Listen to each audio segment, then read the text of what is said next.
প্রিয় ভাই ও আপুরা, গত ভিডিও ক্লাসে আমরা অ্যালকেনের প্রস্তুতি এবং তাদের রাসায়নিক ধর্ম নিয়ে বিস্তারিত আলোচনা করে এসেছিলাম। আজকের ভিডিও ক্লাসে আমরা অসম্পৃক্ত হাইড্রোকার্বন অ্যালকিনের প্রস্তুতি এবং রাসায়নিক ধর্ম নিয়ে বিস্তারিত আলোচনা করব। আমি তোমাদের সাথে রয়েছে আশিক শাহ। চলো তাহলে শুরু করা যাক। প্রথমেই আমরা অ্যালকিনের সংজ্ঞাটা একটু দেখে নিই। যে জৈব যৌগের কার্বন শিকলে অন্তত একটি কার্বন কার্বন দ্বিবন্ধন থাকে তাকে অ্যালকিন বলা হয়। তার মানে তোমরা সংজ্ঞা দেখে বুঝতেই পারছো যে অ্যালকিনে একের অধিক কার্বন কার্বন ডাবল বন্ড বা দ্বিবন্ধন থাকতেই পারে, যেটা আমরা এইচএসসিতে গিয়ে শিখব।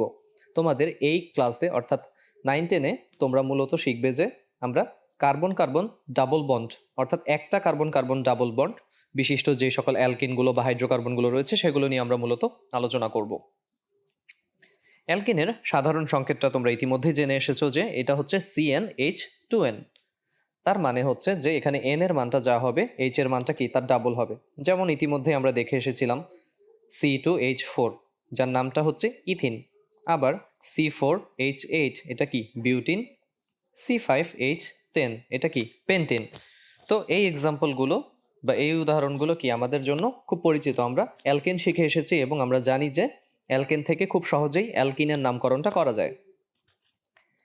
অ্যালকিনের নিম্নতর যেই সদস্যগুলো রয়েছে অর্থাৎ শুরুর দিকে যে সদস্যগুলো যেমন ইথিন, প্রোপিন ইত্যাদি হ্যালোজেনের সঙ্গে বিক্রিয়া করে তৈলাক্ত পদার্থ উৎপন্ন করে, এবং এই তৈলাক্ত পদার্থ উৎপন্ন করে বলেই অ্যালকিনকে অনেক সময় অলিফিন বলা হয়। এটা একটা গ্রিক শব্দ অলিফেইন্ট থেকে এসেছে, যেটা হচ্ছে অয়েল ফর্মিং, যেটার ইংরেজি মানেটা হচ্ছে অয়েল ফর্মিং। তাহলে এই নিম্নতর সদস্যগুলো এবং হ্যালোজেনের ক্ষেত্রে আমি বলে রাখি যে তোমরা ইতিমধ্যেই হ্যালোজেন সম্পর্কে জেনে এসেছো আগের চ্যাপ্টারগুলোতে, যে গ্রুপ 17 অর্থাৎ 17 নম্বর গ্রুপের যে মৌলগুলো তাদেরকে আমরা হ্যালোজেন বলে থাকি। হ্যালোজেন মানে হচ্ছে কি সামুদ্রিক লবণ উৎপন্নকারী। অ্যালকিনের নামকরণের ক্ষেত্রে আমরা যদি IUPAC এর পদ্ধতিটা অনুসরণ করি, IUPAC মানে কি, এর পূর্ণরূপটা হচ্ছে international union of pure and applied chemistry.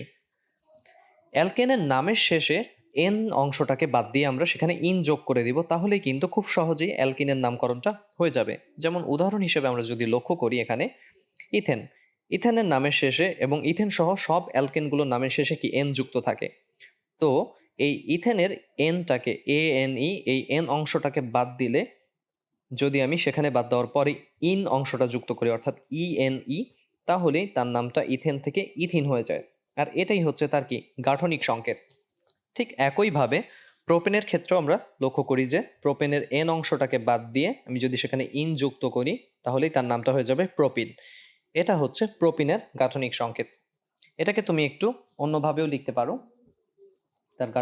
তার রাসায়নিক সংকেতটাকে CH2, তারপরে ডাবল বন্ড CH, এরপরে CH3। এইভাবেও আমরা কি আমাদের প্রোপিনের সংকেতটা লিখতে পারি, কারণ দুই দিক থেকেই আমাদের ডাবল বন্ডটা 1 নাম্বার কার্বনে। এবার আমরা অ্যালকিনের প্রস্তুতিতে চলে যাব। তো প্রথম যে প্রস্তুতিটা সেটা হচ্ছে ইথাইল ক্লোরাইড থেকে। তো এই প্রস্তুতিটাকে আমি একটু ভেঙে দেখাবো। ভেঙে কিরকম তোমরা খেয়াল করবে যে এই প্রস্তুতিটা আমি মূলত ইথাইল ক্লোরাইড দিয়ে না দেখিয়ে আমি এখানে চেষ্টা করব তোমাদেরকে অ্যালকাইল হ্যালাইড দিয়ে দেখানোর। এটা কিরকম, অ্যালকাইল হ্যালাইড আমরা কাকে বলি, আমি অ্যালকাইল হ্যালাইডেরটা বুঝি তারপরে এই অংশটাতে আসবো। অ্যালকাইল হ্যালাইড আমরা বলছি কাদেরকে, এটা হচ্ছে অ্যালকাইল হ্যালাইড, অর্থাৎ এটা হচ্ছে তার সংকেত অ্যালকাইল হ্যালাইড, এবং নাম দেখেই তোমরা বুঝতে পারছো কি এখানে অ্যালকাইল মূলক রয়েছে এবং হ্যালোজেন রয়েছে, তাই তো। তাহলে একটা যৌগ আমরা যদি দেখি, এখানে ধরো তুমি এই যৌগটার কথা বলছো, এটা হচ্ছে কি, এটা হচ্ছে মিথেন, সরি আমি একটু বাড়িয়ে দিই, এটাকে ইথেন বলছি। তো এরকম অ্যালকেন থেকে তার যদি কোনো একটা হাইড্রোজেনকে আমি রিপ্লেস করি, কাকে দিয়ে, একটা হ্যালোজেন দিয়ে রিপ্লেস করলাম, ধরো এখানে ক্লোরিন দিয়ে দিলাম, এর নামটা কি হবে, আগে ছিল এর নামটা ইথেন, এবার এর নামটা হয়ে গেল ইথাইল ক্লোরাইড। এই অংশটুকুর নাম কি হবে, ইথাইল, আর সেখানে একটা হ্যালোজেন এসে যুক্ত হয়েছে, সেটা কি ক্লোরিন, তার মানে এর পুরো নামটা হয় ইথাইল ক্লোরাইড। ঠিক সেরকম এই অংশটা কি আমাদের একটা অ্যালকাইল মূলক, আর এটা হচ্ছে কি একটা হ্যালোজেন, তো সেজন্যই অ্যালকাইল হ্যালাইডের সংকেতটা হচ্ছে এরকম। তার মানে অ্যালকেনের একটা হাইড্রোজেনকে কোনো একটা হ্যালোজেন দিয়ে প্রতিস্থাপিত করলেই সেটা হয়ে যায় অ্যালকাইল হ্যালাইড। এখন অ্যালকাইল হ্যালাইডকে সাধারণত আমরা অ্যালকোহলীয় সোডিয়াম হাইড্রোক্সাইড বা পটাশিয়াম হাইড্রোক্সাইড দ্বারা উত্তপ্ত করলেই আমরা হাইড্রোজেন হ্যালাইডের অপসারণের মাধ্যমে অ্যালকিনটাকে প্রস্তুত করতে পারি। এই ঘটনাটা কীরকম, এটা আমি যদি একটু দেখাই, যে আমরা ধরো এখানে একটা যৌগ দেখাচ্ছি, এখানে হাইড্রোজেন আছে, আবার ধরো যে এখানে ক্লোরিন, এরকম একটা যৌগ। এখানে যে সবসময় এরকমই হতে হবে এমন কোনো ঘটনা নেই, এখানে তুমি আরেকটা কার্বন দিয়ে দিতে পারো। এটা শুধুমাত্র আমি তোমাদেরকে কি বোঝানোর সুবিধার্থে এই জিনিসটা দেখাচ্ছি। তো এটা হচ্ছে কি একটা অ্যালকাইল হ্যালাইডের স্ট্রাকচার, তাই তো। আবার তুমি এটাকে চাইলে কি ছোট করে নিতে পারো।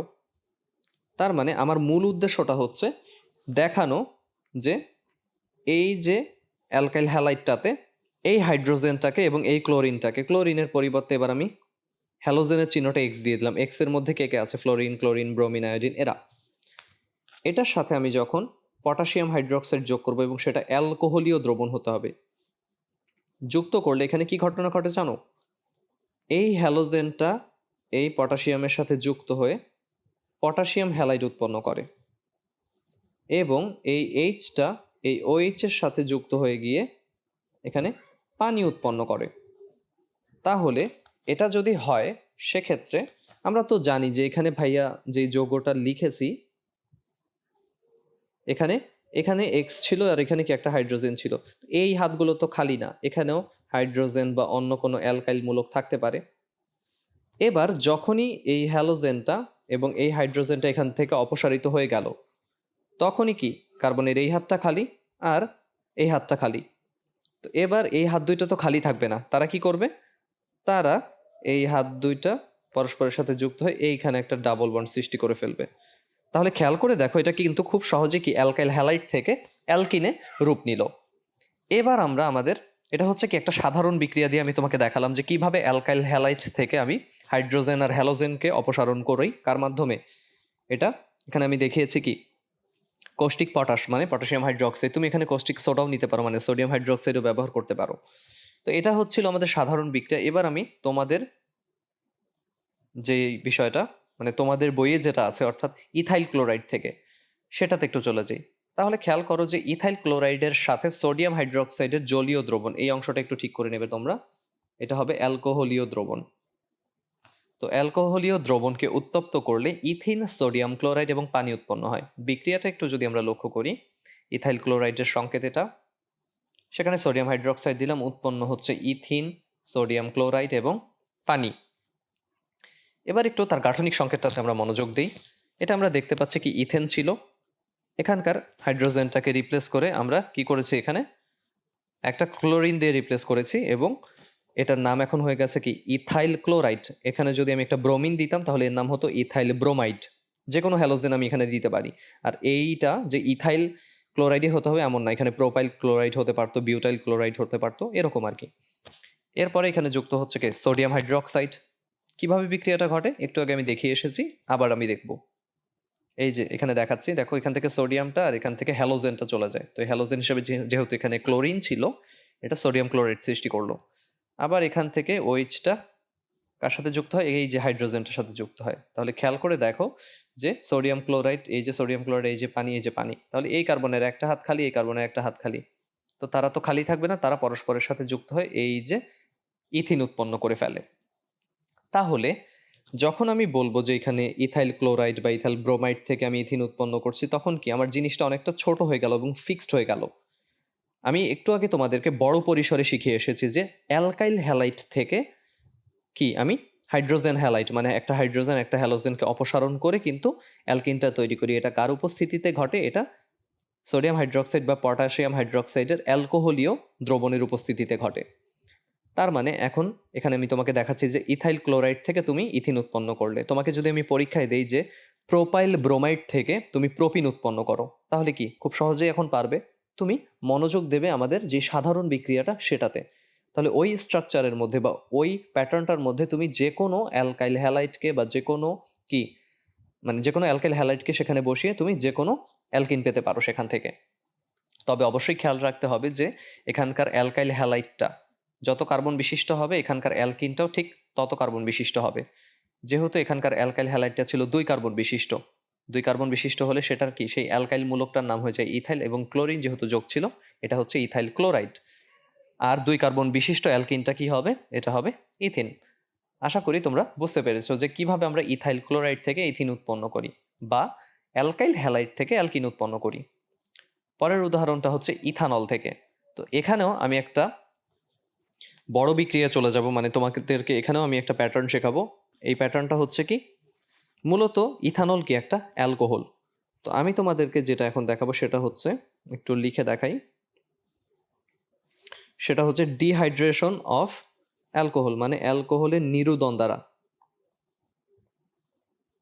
Dehydration of alcohol. তো এখানে কি ঘটবে? ডিহাইড্রেশন মানে কি? সেখান থেকে পানি অপসারণ করে নেওয়া বা পানি বের করে নেওয়া। অ্যালকোহলকে যখন আমরা অতিরিক্ত পরিমাণে গাঢ় সালফিউরিক অ্যাসিডের সাহায্যে উত্তপ্ত করি, তখন অ্যালকোহল থেকে পানি অপসারিত হয়ে সেখান থেকে অ্যালকিন উৎপন্ন হয়। এবং এখানকার এই যে তাপমাত্রাটা সেটা প্রায় 150 থেকে 170 ডিগ্রি সেলসিয়াসের মতন হয়ে থাকে। যেমন আমি এখানকার সাধারণ যে বিক্রিয়াটা সেটা যদি একটু দেখাই তোমাদের জন্য অনেকটা ইজি হবে। এখানে একটা অ্যালকাইল মূলক আছে, এই অ্যালকাইল মূলকটা কি যে কেউ হতে পারে, এটা মিথাইল, প্রোপাইল, বিউটাইল যে কেউ হতে পারে। আর এখানে রয়েছে হাইড্রোজেন, হাইড্রোজেন এই জায়গাগুলোতেও রয়েছে কে? হাইড্রোজেন। এখানে হচ্ছে ওএইচ, ওএইচ না দিলে কি সেটা অ্যালকোহল হবে? আমরা জানি যে অ্যালকোহলের কার্যকরী মূলকটা হচ্ছে কি হাইড্রক্সিল মূলক। তো এখানে আমি যখন H2SO4 দিলাম, এবার কি ঘটনা ঘটবে? এখানকার যে ওএইচটা এবং এখানকার যে একটা হাইড্রোজেন সেটা গিয়ে পানি উৎপন্ন করবে। তার মানে অ্যালকোহলটা থেকে পানি সরে গেল বা পানি অপসারিত হলো। তো এটা যখন চলে যাবে তখন কি ঘটনা ঘটবে? এই যে দেখো তো, এরকম একটা ঘটনা, মানে এই কার্বনের একটা হাত খালি, এই কার্বনের একটা হাত খালি, এরা কি এভাবেই বসে থাকবে? না, এরা পরস্পরের সাথে যুক্ত হয়ে এখানে ডাবল বন্ড সৃষ্টি করে ফেলবে। তাহলে আমরা এখানে সেটাকে দেখাই একটু, আমি এভাবেই দেখাচ্ছি স্ট্রাকচারটা। তাহলে কি ছিল? এখানে আমাদের ছিল হাইড্রোজেন, এখানে ছিল কি ওএইচ মূলক। তাহলে এটাই হচ্ছে আমার সার্বিক বিক্রিয়াটা, এবং এখান থেকে অপসারিত হচ্ছে কে? এই কার্বন থেকে ওএইচ, এই কার্বন থেকে হাইড্রোজেন, এবং এই হচ্ছে সেই পানিটা। তো তাহলে পানি যখন অপসারিত হয়ে গেল তখন কি কার্বনের একটা একটা করে হাত খালি থাকছে, যেটা দিয়ে আমি এখানে কি অ্যালকিন উৎপন্ন করে ফেললাম। তাহলে অ্যালকোহল থেকে যখন আমরা পানি অপসারণ করি তখন অ্যালকিন উৎপন্ন হয়। এবং এটা কিভাবে হয়? অ্যালকোহলকে অতিরিক্ত পরিমাণ গাঢ় সালফিউরিক অ্যাসিড সহযোগে উত্তপ্ত করলে আমরা অ্যালকোহল থেকে পানি অপসারিত হয়ে অ্যালকিনটাকে উৎপন্ন করতে পারি।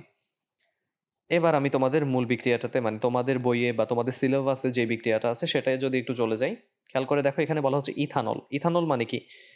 2 কার্বন বিশিষ্ট যে অ্যালকোহলটা সেটা, সেই ইথানলের সাথে অতিরিক্ত গাঢ় সালফিউরিক অ্যাসিডকে উত্তপ্ত করলে আমরা এখানে ইথিন পাবো এবং পানি পাবো। একটু দেখো বিক্রিয়াটা, এই যে ইথানল। আশা করি তোমরা ইথানল, প্রোপানল, বিউটানল এদের রাসায়নিক সংকেত বা গাঠনিক সংকেতগুলো তোমরা পারবে এখন। এরপরে এখানে সালফিউরিক অ্যাসিড দিলাম, এখানে তুমি তাপের কথা লিখতে পারো। উৎপন্ন হলো এখান থেকে ইথিন এবং পানি। কিভাবে এটা সৃষ্টি হচ্ছে? সৃষ্টি হতে গেলে বা সৃষ্টি হওয়াটা দেখতে গেলে বা প্রসেসটা অনুসরণ করতে গেলে আমাদের কি গাঠনিক সংকেত দিয়ে ব্যাখ্যাটা করা লাগে। তো এটা ছিল কি মূলত ইথেন, যদি এখানে হাইড্রোজেন থাকতো তো এই হাইড্রোজেনটাকে একটা হাইড্রোক্সিল মূলক দিয়ে যখনই রিপ্লেস করলাম, এটা ইথেন থেকে হয়ে গেল কি ইথানল বা ইথাইল অ্যালকোহল। এরপরে দেখো এই যে এখান থেকে পানিটা বের হয়ে গেল। আরেকবার আমরা একটু দেখি অ্যানিমেশনটা। এই যে একটা কার্বন থেকে ওইচ, আরেকটা থেকে হাইড্রোজেন মিলে বানিয়ে ফেললো পানি। আর এখন এই যে এই কার্বনের একটা হাত খালি, এই কার্বনের একটা হাত খালি, তারা এবার বানিয়ে ফেললো কি ইথিন। তার মানে তোমার অ্যালকোহলটা যত কার্বন বিশিষ্ট হবে তোমার এখানকার অ্যালকিনটাও তত কার্বন বিশিষ্ট হবে। আমি যদি বলি যে তুমি বিউটানল থেকে যে অ্যালকিনটা পাবে সেটা কি হবে? সেটা হবে বিউটিন। আবার প্রোপানল থেকে, যেই প্রোপানল অ্যালকোহল থেকে যেই তুমি অ্যালকিনটা পাবে তার নাম হবে কি প্রোপিন। তাহলে পরীক্ষায় শুধুমাত্র যে ইথানল থেকেই তোমাকে ইথিন উৎপন্ন করতে দেবে ঘটনাটা এমন না, সেখানে তোমাকে প্রোপানল থেকে প্রোপিন কিংবা বিউটানল থেকে বিউটিন, পেন্টানল থেকে পেন্টিন উৎপন্ন করতে দিতেই পারে। তো আমরা এগুলোর প্রস্তুতি গ্রহণ করব আগে থেকেই। তো আজকের ভিডিও ক্লাসে আমরা মূলত ক্লাসটাকে আর দীর্ঘায়িত করছি না, আমরা এখানে অ্যালকিনের দুইটা প্রস্তুতি নিয়ে বিস্তারিত আলোচনা করলাম, যেখানে আমরা অ্যালকাইল হ্যালাইড থেকে কি করি অ্যালকিন উৎপন্ন করতে পারি। যেখানে উদাহরণ হিসেবে আমি দেখিয়েছি কি ইথাইল ক্লোরাইড থেকে ইথিন বানানোটা। আরেকটা কি দেখালাম, আরেকটা হচ্ছে অ্যালকোহলের নিরোদন বিক্রিয়া। নিরোদন বিক্রিয়া মানে হচ্ছে ডিহাইড্রেশন, পানি অপসারণ করিয়ে ফেলা।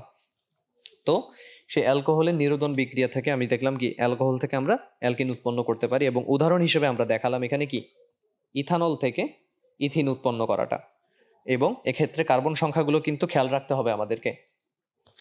তাহলে পরবর্তী ভিডিও ক্লাসে আমরা অ্যালকিনের রাসায়নিক ধর্মগুলো নিয়ে বিস্তারিত আলোচনা করব। তাহলে পরবর্তী ভিডিও দেখার আমন্ত্রণ জানিয়ে আজকে এখানেই শেষ করছি। আল্লাহ হাফেজ।